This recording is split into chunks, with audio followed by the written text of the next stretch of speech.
Hello guys, we know it's early in the morning and you're probably dreaming of a comfortable pillow to put your head on right now, which is why we're going to present you our handmade pillows, cushion craft, that we promise you'll love it. The presenters are Veronica, Kalina, Harry, and me, Alton.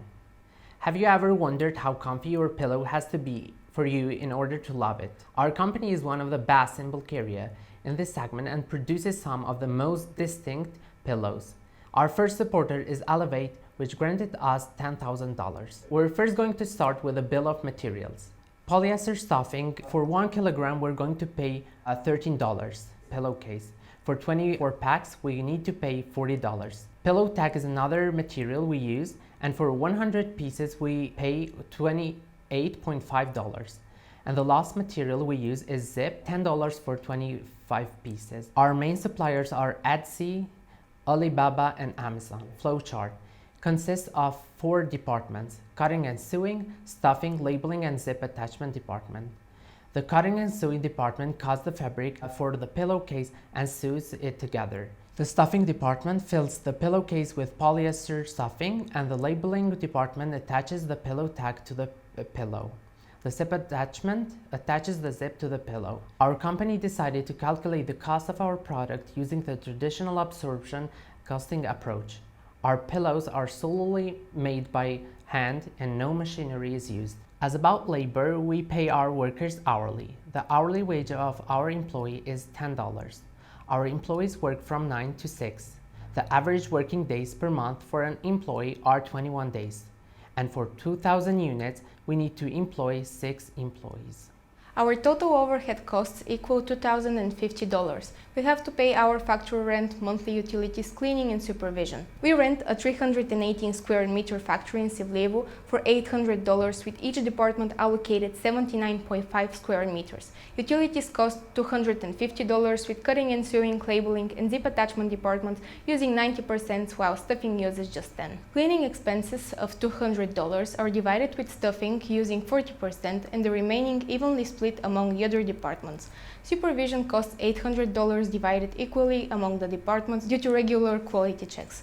We've allocated departmental overheads based on labor hours, considering the time required for each production step. Cutting and sewing, the most labor-intensive, takes 20 minutes per unit. Stuffing, the quickest, takes only 2 minutes. Labeling requires 3 minutes, and zip attachment takes 4 minutes due to structural modifications. Our selling and administrative expenses are from the CEO salary and the marketing budget. Our CEO receives $2,500 per month, and our marketing budget is $3,000 per month. We invest in social media activity, website advertisements, and email marketing. When calculating the overhead, we multiply the OH rate for each department by the minutes shown in the labor section divided by 60. After conducting calculations for every part, the total cost for 1 unit of our product resulted in $11.65. We have decided to apply a markup of 70% to cover overheads. Thus, we have a profit of $8.15 per unit. We researched the prices on the current market and decided that the cost of $19.80 is suitable when considering the quality of our product and comparing it to the competitors. From our contribution format income statement, we can see that when selling 2,000 units, our profit would be $656.98 with a CM of $1.35.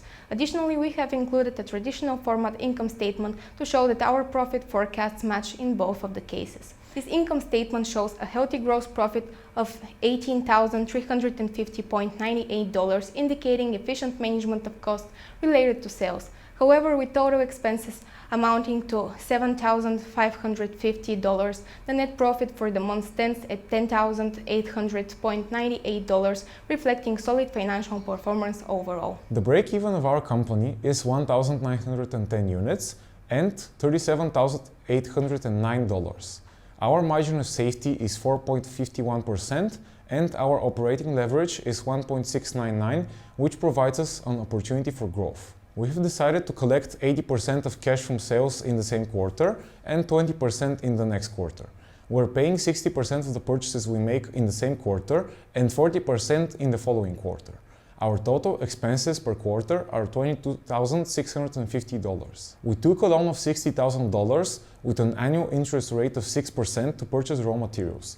We have hired 6 employees and each of them receives a monthly wage of $1,680. The overhead cost per quarter is $6,150. We're going to sell a total of 22,800 units during our first year. The ending cash balance for the year will be $135,669. Our plan for the second year is to boost marketing by 3%, which will lead to a 5% sales increase by our expectations. Direct labor and direct materials will also increase, and we will hire 1 more employee for the same wage. For year 3, we plan to invest in better materials and increase our direct materials by 27%. The new price of $25.19 will lead to a 10% increase in sales. For the 4th year, we will increase salaries by 4% and invest $2,000 more in marketing. Unfortunately, our sales will decrease by 2% due to inflation rates. We will have an ending cash balance of $370,327. For year 5, we're going to increase the CEO's salary by $500 and invest $1,000 in marketing, which will lead to a 7% increase in sales. The ending cash balance will be $560,558. Our company is currently profitable, but if we face losses, we would consider increasing loans, reducing labor, or improving cash collection. Raising prices would likely lead to decreased demand and further losses. Our cumulative cash flow suggests a 1-year payback period, reflecting our effective operations and future potential. With a net present value of almost $345,000 and an internal rate of return of 111%, our investment is successful. In the first scenario, we would replace fixed monthly wages with pay-per-sales wages, increasing labor costs to $90,000. Although cash balance is negative for the first 2 years, the net present value and the internal rate of return remain relatively good, but payback period extends by 2 years. For the second scenario, we would increase product markup by 20%, resulting in lower demand but avoiding loss in the first year. Financial metrics would be lower than the original plan but better than the first scenario. In the third scenario, we would collect 85% of sales immediately, negotiate staggered payments with suppliers, and increase markup by only 5%. This would allow a significantly smaller loan and a 9-month payback period, 3 months earlier than the original plan. Indisputably, the last scenario is the best out of the 3, but is it actually better from the original? Let's make the comparison. Comparing the original, the third scenario yields much higher net present value and internal rate of return with a 3-month shorter payback period. The original plan projected a profit of almost $898,000, while the third scenario potentially reaches $996,000 profit, indicating superior profitability. Thank you for the attention, guys. We would hope this was interesting for you, and do not forget that there isn't a more comfortable pillow than the handmade one.